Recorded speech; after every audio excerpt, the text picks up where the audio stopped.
ఇక మొదలెడదామా? ఇలా పొద్దున అయితే లేచినాము, ఎండనైతే అప్పుడే వచ్చిండు. సంపుతావా కొట్టి కొట్టి కొట్టి పొద్దునట్టు ఎండన్న వచ్చి ఇప్పుడు దాచుకోండు. ఫుల్ వర్షం అయితే వస్తుంది, మబ్బు అయితే బాగా పట్టింది. ఇప్పుడు అయన్నొద్దు, పాయింట్కి రా. ఇక మ్యాటర్ ఏంటంటే వర్షం అయితే తగ్గింది. మా అన్నయ్య ఆయన పోతున్నావు, దించోసానికి అయితే వెళ్తున్నాం. ఇక బండిలో పెట్రోల్ అయితే కొట్టించుకుంటున్నావు. ఆ బ్యాగ్ వేసుకున్న ఆయనే మా అన్నయ్య. చింటు బోడలు మీటింగ్ పెట్టిండి ఇక్కడ.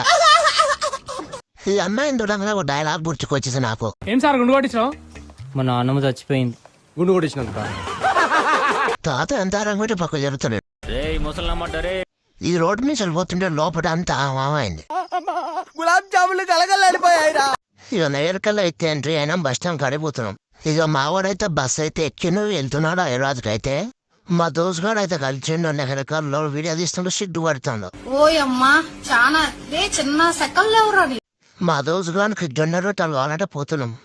బండి దగ్గరికి అయితే వచ్చినాం. మా దోస్తుగాడు అయితే ఆర్డర్ ఇచ్చిండు. వాళ్ళైతే ప్యాకింగ్ అయితే చేస్తున్నారు. ఇక ఇంటికైతే రిటర్న్ అయినా మీరైతే లైక్ అయితే పడతలేరు. అయిపోయి